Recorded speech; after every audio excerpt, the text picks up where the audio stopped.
Hi, welcome to HardReset.Info channel, dear viewers. In front of me, Xiaomi 13 Pro device, and now I'm gonna show you how to clean your USB charging port using household items.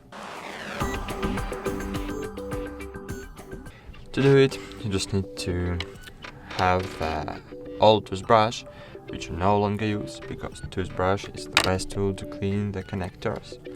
And now, as you can see, there is something on my charging port that prevents the charging cable from going all the way into the connector. So firstly, you need to take the cover off if you have. Then insert one part of the brush into the connector and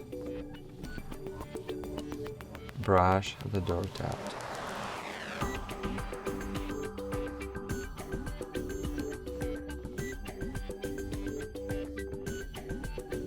Great, that's it. Thanks for watching, like this video, subscribe to our channel, and bye. See you!